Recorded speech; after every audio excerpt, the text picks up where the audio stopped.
What's going on, YouTube, man? Swerveskii back with another reaction video, man. Obviously, Lil Durk in jail, and we gonna just keep milking this motherfucker because his new shit dropping every day, new shit about his case. But y'all hip the trap Lil Ross, you get what I'm saying? And basically, we all know the reputation King Von got, that he is a serial killer. He a killer, you know what I'm saying? He rap first killer, you know what I'm saying? He not lying in his rhymes, you know what I'm saying? And then we got Lil Durk over here. He ain't no killer, but he paying for the hits. So it's his bodies as well. You know what I'm saying? According to Trenches News, I'm a suburban. I just I just resaid what I heard, restated what I heard. Okay, I'm a civilian, you know, off the back. I don't know how that shit work, bro. But we finna see what's to this, man. Cause whole time they was evil twin. God damn it! Let's see the killer best friends, Lil Durk and King Von, man. Hey, sorry for interrupting. It's not okay. Square ass nigga, mark ass nigga, bro. We get hit with an ad off the back. Isn't that annoying? Alright, y'all. Lil Durk Von is often described as one of Chicago drill's best storytellers, and he's seen as probably the genre's most authentic voice. Von's real life truly matched the gritty and violent themes that he was rapping about, and in many ways, King Von was a larger-than-life character, a rapper that arguably single-handedly brought the Chicago drill genre back and took gangster rap to daring new heights. But also, unfortunately, in the streets, King Von was a prolific killer, with a rumored 7 murders under his belt, something that I've covered extensively on this channel in my long video, King Von, Rap's First Serial Killer. If you want to learn about those murders, go and watch that video, but in this video, I'll be digging much deeper into Von's relationship with Durk. As I mentioned earlier, King Von originally grew up in a hood called Killer Ward, located in the Auburn Gresham neighborhood, but he would later move to the infamous Parkway Gardens, better known as O Block, a hood that's been affiliated with Durk's Lamron set for a long time, when it was still known as Wick City, that meant wild, insane, and crazy, with both sets united by the fact that they rep the 64th Street or 064. Durk and Von's friendship goes back. Should I be pausing these and reading these for y'all? They really don't matter. Y'all could pause the video and read them. Long before Von's rap career, with Reddit rumors suggesting that they actually knew each other since the late 2000s or early 2010s, while Von himself would state in an interview that they'd known each other since Von was in the 6th or 7th grade. How'd you guys meet? Growing up, same area, hoods, you know how that go. Do you remember the first time you met him? The first time, nah. We always be outside, deep as hell, so probably the first time. Or maybe what age? Around like 6th grade or something, 7th grade. But didn't go to the same school? Nah, I'm younger.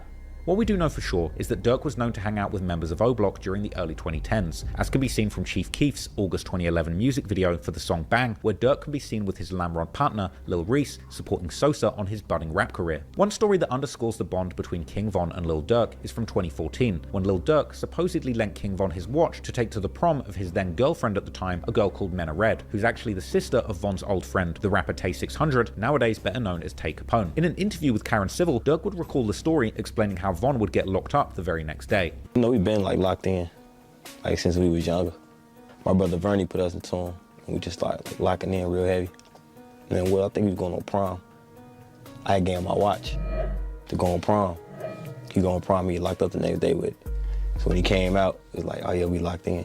So that was just crazy. According to online rumors, the reason for Von's arrest would be a shooting. What? On prom. He go on prom, he locked up the next day with it. So when he came out, it was like, oh yeah, we locked in. Nigga, my homie did that bitch ass nigga, bro, my watch. What you mean? I mean, we still locked in after that, but like, damn, nigga, you whooped my watch. That's gonna be one of them jokes I forever bring up. It's like, ain't King Von been in there for like, he had 2 years, he was sitting for 2 years and they let him go because his witnesses was going or whatever. I don't know. So which is crazy. According to online rumors, the reason for Von's arrest would be a shooting that Von did on the way to prom with Lil Durk's very good friend Lil Varney. And there's actually a picture of King Von toting a pistol in a white prom suit that still circulates online. Now this was actually a shooting too that Von would later allegedly talk about in his song Don't Wanna Be Me, when he raps how the police would catch him right after the shooting, but Mena Red would seemingly attempt to claim their guns and take the case for them. Durk would then go to his Twitter and tell his followers to write to Von in jail, referring to him as his brother and saying how Von's gonna be home real soon. But that wasn't the case, as Von would eventually get charged with the May 2014 murder of a young man named Malcolm Stuckey. Von would later reveal that while he was locked up for this murder, Durk was one of the few people consistently taking care of him. When I got locked up for the drama, like Durk was the main one supporting me. still helping me. So we got even closer when I was just in jail. Then I got out. He flew me out there with him. Got the rapping. So me and Dirk, you know, we like.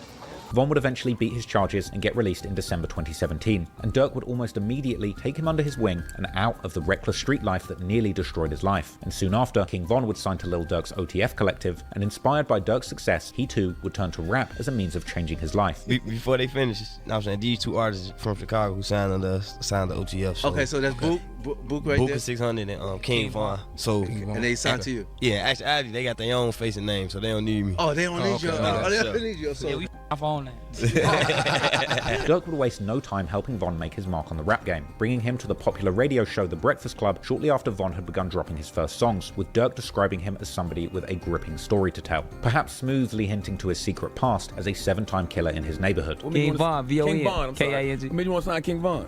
Cause he got a whole story behind him. Know what I'm saying? He from O Block. Okay. You know what I'm saying? That should speak for itself. Nah. But know what I'm saying, he just real. Know what I'm saying? His music, he just real. It just with him. Know what I'm saying? It's my brother, twin. I've been with him his whole journey in jail. And I ain't gonna lie, like he ain't never say nothing about rapping. The interview actually featured an iconic moment where Charlemagne asked Von his story, and Von proudly boasted that he just beat a body in 2 attempts, even hinting that he did indeed do the murder and only got off due to Lil Durk helping him with an expensive lawyer. What's your story? My story. I just got out of jail for just beat a body in 2 attempts. Like, December? I just got out, started rapping. So you was in jail for 2 murders? Yeah, 1 murder and 2 attempts. I just beat. How you beat that? What you mean? I mean, you didn't do it, clearly. But I mean, like, how? I mean, it's something to throw young black men in jail. Like jury, like, you know. Like, you know, jury, yeah, look, you know. That's expensive too, to take it to trial and all of that. Yeah. Hey man, if your brother got on $500,000 worth of jury, he gonna have a lawyer. Von's breakout moment would come just weeks later in December 2018 with the song Crazy Story, a vivid depiction of a robbery gone wrong. The song's powerful storytelling captivated listeners and amassed over 100,000 views on its first day, which shocked even Von himself. But their shared success wasn't without turbulence, as it seemed that Von would bring the Chicago street mindset back to Lil Durk's life, who at this point had already seemingly moved on to bigger and better, more positive things, living the rapper lifestyle all the way out in Atlanta. In February 2019, not even a year after Von had signed to OTF and begun dropping music, Durk and Von would allegedly take part in an incident that would land them an attempted murder case in Atlanta. Allegedly, an altercation would take place outside of the Varsity restaurant, where Durk and Von... Man, look, man, what they be saying, you could take somebody out the hood, but you can't take the Man, how he just beat 3 bodies, 1 murder and 2 attempts, and then you found him in under a year. Or he said 1 year later, or under a year. I don't know. Y'all get hit with an attempt murder. Hey, man. Along with their friend and fellow OTF affiliate THF Bezu, as well as another Chicago rapper, AAB Hella Bands, would allegedly shoot and rob a man by the name of Alexander Witherspoon. Police would claim that Durk was caught on camera during the incident, firing from his custom Jeep Trackhawk with a large 300 printed on the side. But the surveillance footage of the incident was seemingly from an angle that left much ambiguity to who had ultimately been the one shooting. This is the car, and this is the SUV. Okay. So you're going to see it in just 1 second. So the car with the lights on was also... That's the car that the gentleman was in. Like I said, if you're looking at it, hey guys, look. So in a minute, you're about to see it. Okay. So I can't tell where he came up from, but you're going to see the green shoes in a minute. So look at right here. This is the car. The SUV behind it is the SUV. And all those girls are talking in the SUV. And in 1 second, you're going to see the guy get out tussling. They're in the, it look like they're... Listen to this.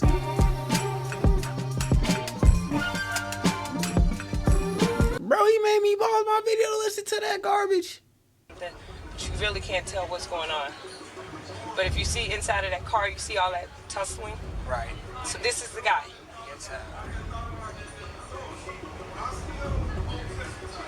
Well, we can't see nothing. That's the guy with the green shoes. He's trying to push the door and all that.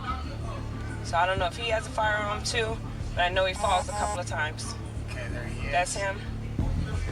That's him steady running. He got hit. He's steady running, and then you'll see him fall out in front of us. That car was shooting in that one too. As weeks passed following the incident, Lil Durk and King Von continued their lives as if nothing had happened, while Atlanta police methodically pieced together their investigation. And in May 2019, the facade would come crashing down as King Von was ultimately arrested, with dramatic footage showing over 30 Chicago police officers swarming O-Block to take him into custody.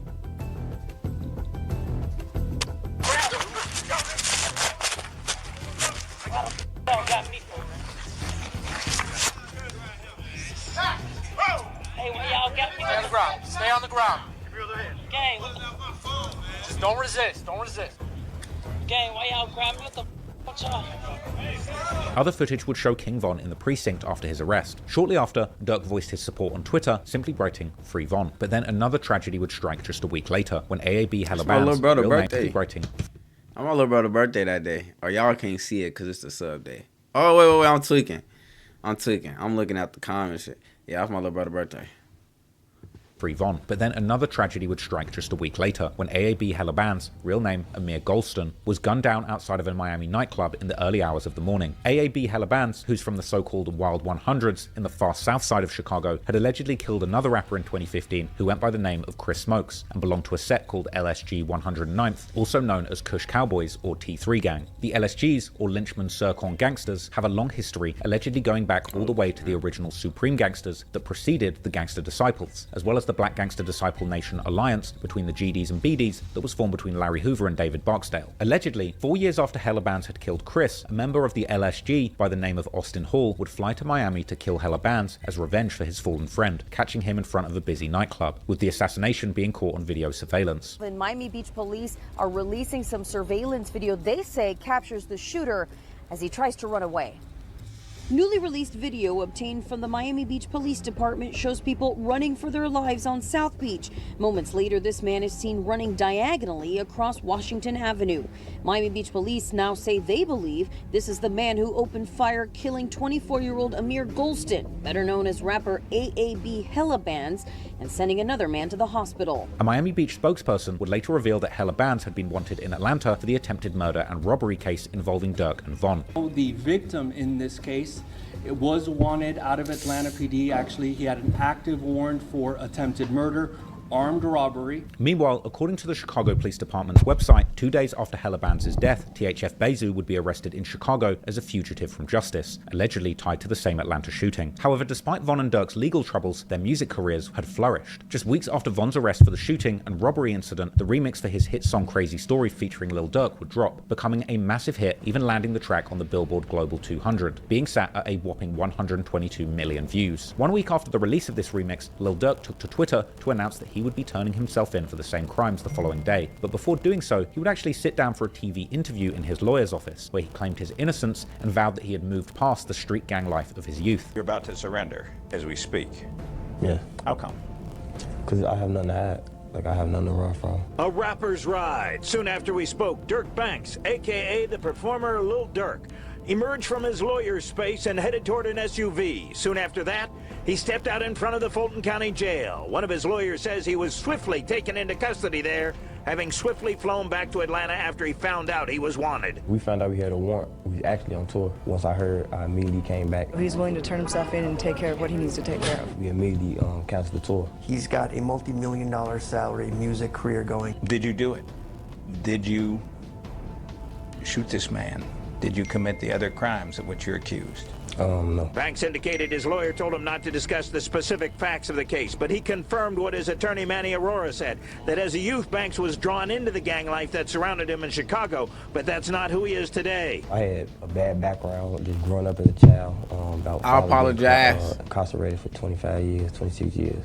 So I had a rough past, but like me moving to Atlanta, I just thought that just changed my whole identity of thinking. Not long after this, Durk and Von would appear together in what would become an iconic court appearance, solidifying their image as the evil twins, who weren't just rappers from the same area, but a dynamic duo of gangsters ready to get shooting at a moment's notice. Banks released a single, Turn Myself In, the day he turned himself in. It's gotten almost 7 million views. The prosecutor charging this wasn't just a robbery and shooting, but gang activity. She put a Chicago detective on the stand to testify that Banks and Bennett are members of Chicago gangs. Is it possible to continue your affiliation and even commit crimes when you move out of Chicago if you're in a different city or if a different area?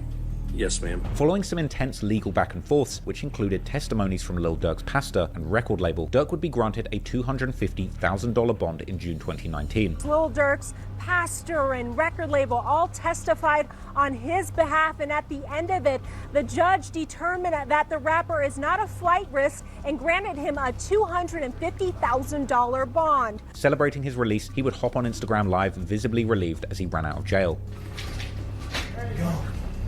We out here. We out here. Yo, I'm getting fired with the motherfucking pocket. They talking 15 minutes, I'm gonna get 30. I'm sitting there. All right.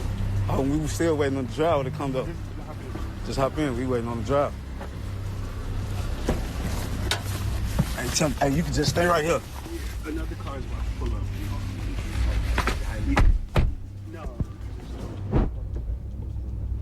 I'm back.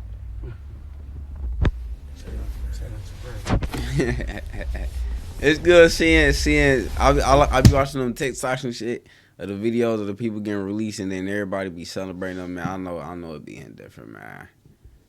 I love to see that, man. Happy to see them getting released, man. Back to the free world, man. Not getting treated like animals, man, you know? Yeah, definitely appreciate everybody for rocking out with us, supporting us, believing us, you know. During the live session, Durk would tease fans by mentioning that King Von would be coming home the very next day. Von will be home tomorrow.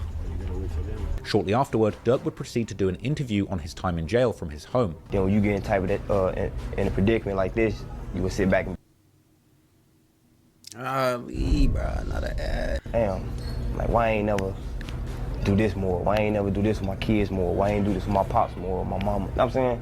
So it just set me down, so I just understand life more. Von's release would come a few days later, after he was granted a bail of $300,000. However, one of the conditions of their release was that Durk and Von could not be in contact with one another, this even applying to promo runs and club appearances, with the judge essentially breaking up the evil twins for good. For real, these two childhood friends couldn't speak to each other for a pretty extended period in this time. This is something that Von would actually comment on during his March 2020 interview on No Jumper. Isn't you and Durk, your probation or whatever is such that you're not supposed to be associating with other people who are part of the case? So is it like a thing where you're not supposed to be around each other? Yeah, so yeah, me and Durk, we only see each other like at court, if we got court. So even when you're on tour, you can't really be around each other too much? Nah, we can't. Hell no.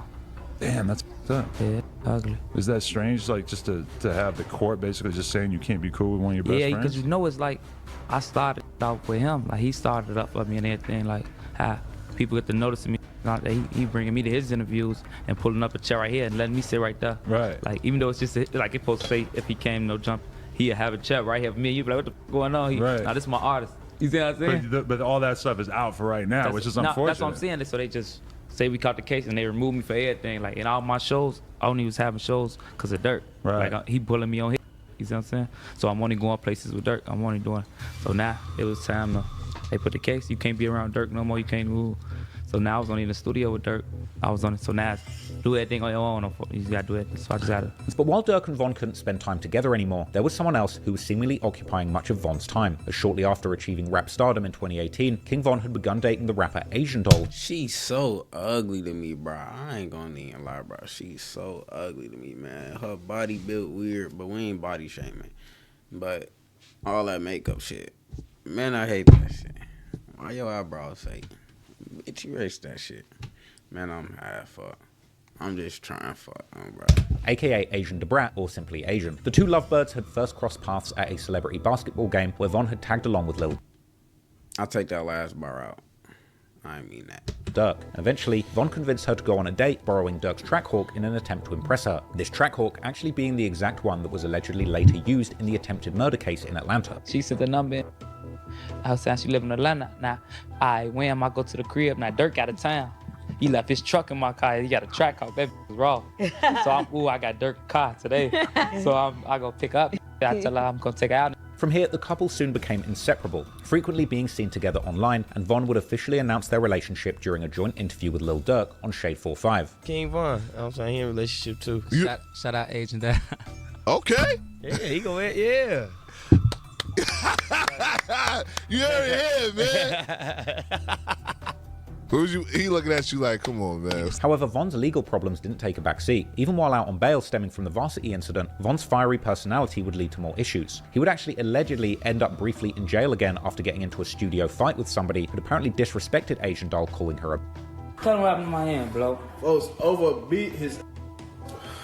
Call my girlfriend But in the end, a relationship between these two would get rocky, and it would be another rapper who would get himself mixed up in their drama. This rapper, of course, being Baton Rouge gangster rap superstar NBA Youngboy. Now, if you want to understand Youngboy's complicated and violent backstory, I've made a 6-hour deep dive on his life, so you can go and watch that for all the context if you don't know nothing about Youngboy. But to understand the origin of this beef between Lil Durk's OTF and Youngboy's NBA, or Never Broke Again collective, which would eventually end up leaving both Von and Quando Rondo's cousin Lil Pab dead, and Durk fighting for his life behind bars, we have to go all the way back to where it started, and it all started with Von. In late 2017, Lil Durk had dropped the song My Side that featured NBA Youngboy. In the song, Durk would acknowledge that he and Youngboy were a cut above the rest when it came to the rap game, and that they were setting the bar for the others. Durk was clearly a big fan of Youngboy, as well as fellow singing southern street rapper Quando Rondo, who was signed to Youngboy's NBA label, as Durk would actually name both of them in an Instagram post where he listed his favorite 50 rappers of all time. Furthermore, in my opinion, the influence of Youngboy and Quando's style, a very unique approach of singing and using auto-tune to tell stories from the streets, really resonated with Durk and inspired him to keep making more of that same auto-tuned pain music. Youngboy, Quando Rondo, and OTF had a seemingly amicable relationship up to this point. In February 2019, Von and Quando were seen hanging out backstage at a show and filming a skit where Quando actually would diss Von's ops from 63rd Street in Chicago. I'm saying though, they are 63rd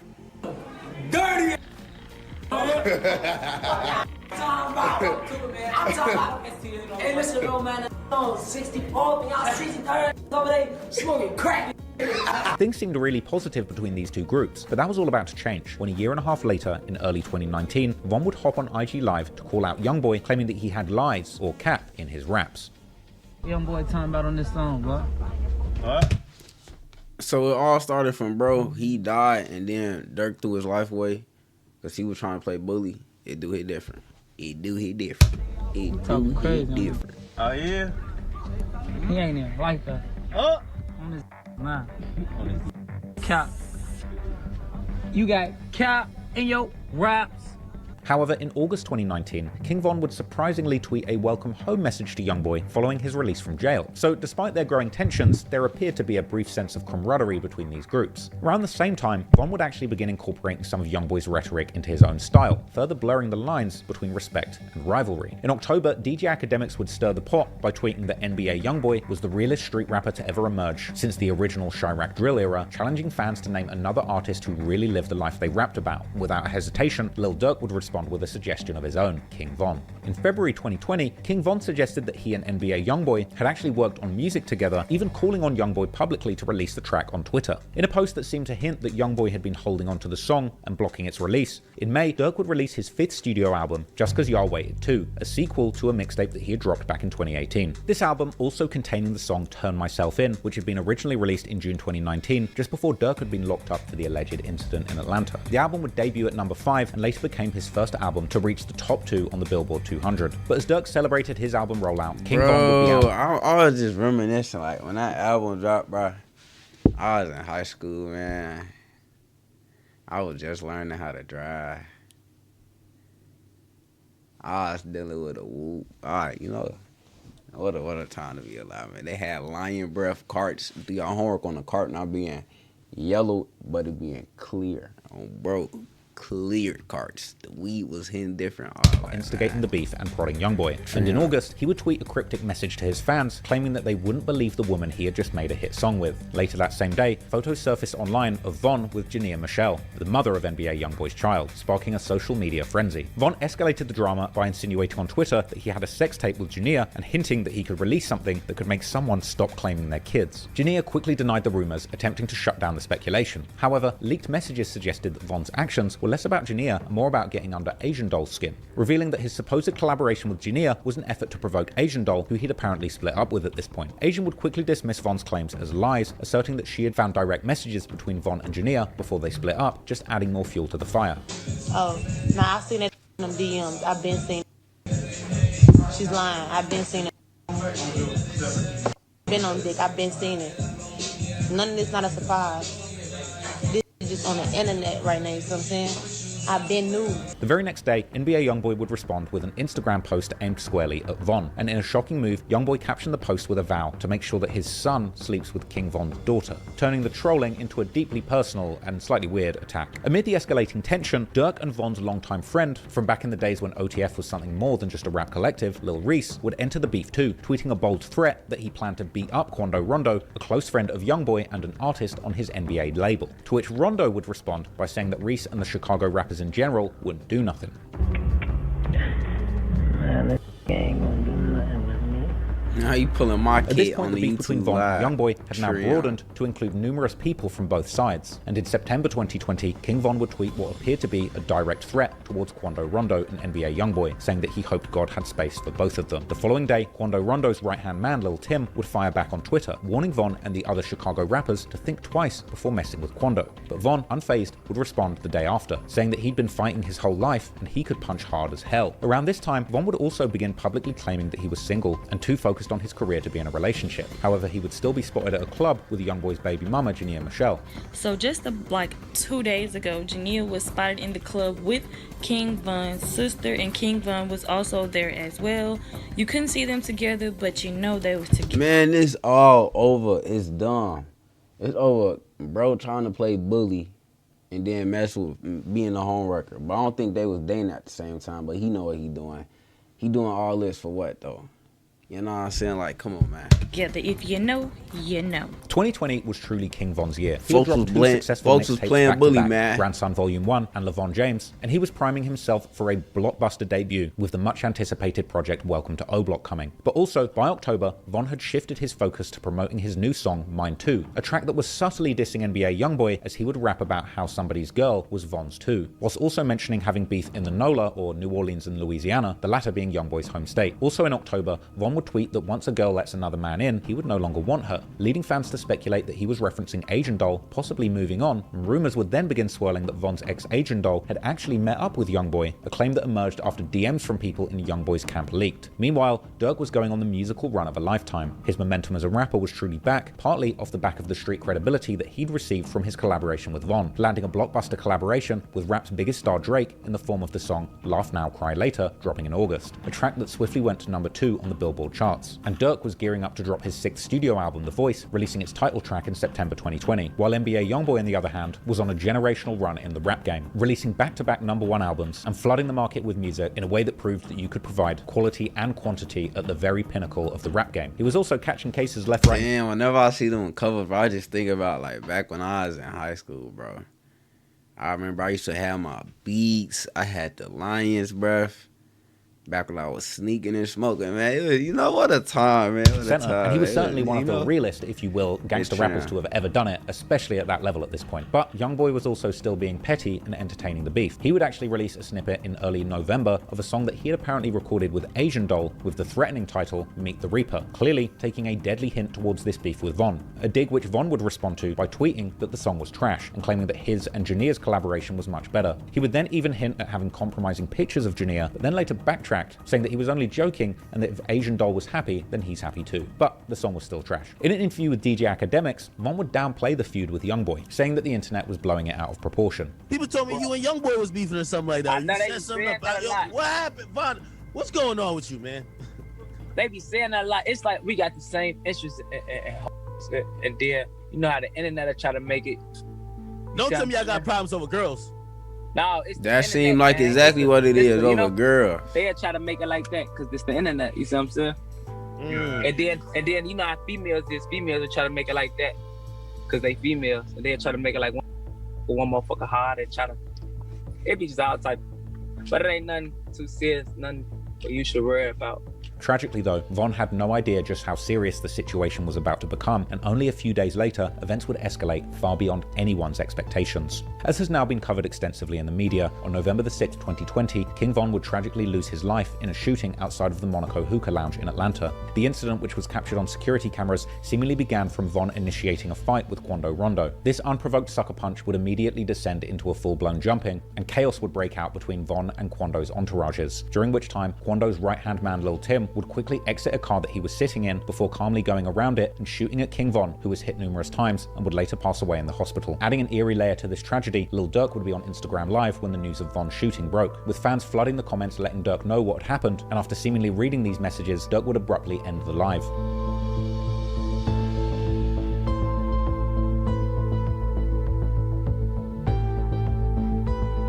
Damn, hold on, they flooding that nigga comments for that shit.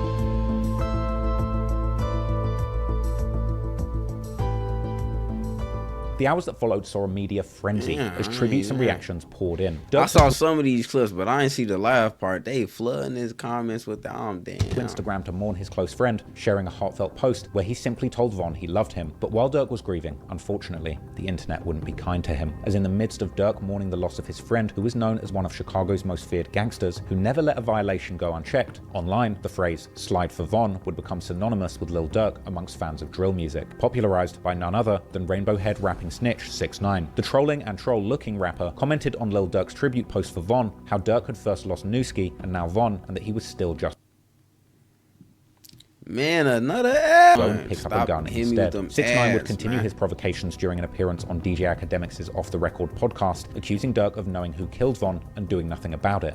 They know the exact that put 10 bullets in King Von and he died there by himself. Why nobody slid for that? Hold on now, look. Durk put a bag on Quando Rondo head. Quando Rondo was the victim getting beat up. Tim was the one that killed him, but you had a bag on Quando head. But Lil Pop got killed, but it should have been on Lil Tim. I don't know though. I'm just whooping what I see. I don't know though. I'm just whooping what I see. I don't see you on Instagram saying, yo, first of all, go slide for that man. Y'all know what y'all saying? Yo, y'all want this I'm gonna be real with you. No. Hold on. Hold on. Wait, hold on. Go hit that kid at me. Hold on. Why this not shooting? Let me be real with you. Let me be real with you. I discovered King Von. No. I don't want to talk about King Von. So I don't know no politics. And listen, why is this not sliding on? How you know? Fans would quickly adopt the "Slide for Von" slogan, using it relentlessly to troll Durk in the months following Von's death. Durk would respond to the "Slide for Von" narrative, stating that none of them slid for their people, so that they should stop talking about killing to him. However, at this point, it seemed like every post that Durk made on social media would become the target for comments demanding retribution for Von. People on Reddit would hold polls asking whether or not they believed that Durk would slide for Von, with the results showing a near even split, 53% voting no and 47% expecting vengeance. On December the 24th, 2020, Durk would release his much-awaited album, The Voice, which he would dedicate to King Von. The album would peak at number 2 on the Billboard Hot 100, and on January the 10th, 2021, he would tease a deluxe version that would later drop on January the 29th, 2021 with 12 additional tracks. Despite the losses that he was suffering, Durk's career still had incredible momentum like he'd never seen before. During 2021, he would be featured on multiple hit songs such as No More Parties remix by Coi Leray, which reached number 26 on the Hot 100, Every Chance I Get by DJ Khaled, which hit number 20, No Return by Polo G that hit number 26, Sharing Locations with Meek Mill peaking at number 22, Jonah with Kanye West hitting number 27, In the Bible, another collab with Drake that hit number 7, and Who Wants Smoke with Nardo Wick going number 17 on the Billboard Hot 100. Durk was hot, and he was quickly becoming a fan favorite in the rap game. Genuinely, it was this hot run that made him the voice of the streets. However, despite all the success he was having in the music industry, clearly being at a loss in the streets was still having an impact on Durk's mindset, and he would even hint at the way that he was thinking in his new music. On October the 15th, 2021, Durk would release the emotionally charged track Piss Me Off, where Durk made it clear that he couldn't find peace until revenge was achieved, before following through with a promise of retribution. The music video for the song would show Durk far away from the studios and clubs of Atlanta, but actually back in his home turf in Taytown's Hood on 59th and Princeton. But in the meantime, rapper NLE Chopper would say in an interview with DJ Academics that he had actually tried to convince Durk not to retaliate musically. When after this happened with Von and all that, a lot of all that was happening, bro, I was the one really in bro ear, like, know what I'm saying? I don't want to be this person in your ear to be like, know what I'm saying? Let this chill, like, don't move on it. But bro, I'm gonna be that person to let you know, bro, like, this cycle we in as black men is a never ending cycle. Cause at the end of the day, bro, we one person, we got one conscious mind. That's why when I'm thinking something, they might be thinking the same thing. Cause at the end of the day, out of us being black, white, Hispanic, whatever, we are a human being and we are one race. So When you do something, this why I know what's up with life now. This why I don't do nothing out of spite to people. Only a month later though, Lil Durk would drop the song Aha, a fiery diss that instantly went viral, amassing over 100 million views on YouTube. And in the song, Lil Durk would directly address the feud, opening with a bar that made it clear that he wasn't about to take NLE Chopper's advice about not responding to Von disses, instead telling his goons to go and pick up a gun. Unfortunately, as we all know now from the alleged indictment, it seemed that despite the promise of his rising rap career, Durk was completely consumed by seeking revenge for Von. And in the years that followed, Durk would seemingly set into motion a series of events that would ultimately see him and his friends in jail, fighting for their lives and freedom. But interestingly, whilst this was already going on, and before Von had even been killed, it would appear that behind the scenes, when Von was alive, he, perhaps with the assistance of Lil Durk, was continuing to wage war on their shared enemies, without a care for the survival of his budding rap career. Only a few months before Von died, there would be another prominent murder in Chicago, seemingly orchestrated by Von and carried out by a number of people who were close friends of both Von and Durk. And with Von being dead by the time these charges came to light, Durk would end up being the biggest name associated with the murder. And with Von's death still going unavenged at this point, Durk would seemingly continue to carry the torch, doing exactly what Von did, using his music and lyrics as a megaphone to tell the world about him and his crew's murderous ways, laying the groundwork for the authorities to build up a picture of Durk and Von as violent kingpins, using their fame and money to have anyone they didn't like killed without a care. And I'm of course talking about the murder of FBG Duck. My girlfriend so dramatic, but that's the end of the video, bro. It's no way, no reason for Durk to crash out like that. I wouldn't have whooped like that, man. Especially if it started the way it started. I don't know why the bag was on Quando Rondo head when it should have been on Lil Tim head. Cause you know what I'm saying, now Lil Pop died. If it was on Lil Tim wouldn't, I don't know. But yeah, man, don't forget to like, comment, and sub, man. Let me know y'all opinions too, but he dumb as hell for that, but yeah, man, I'm at it.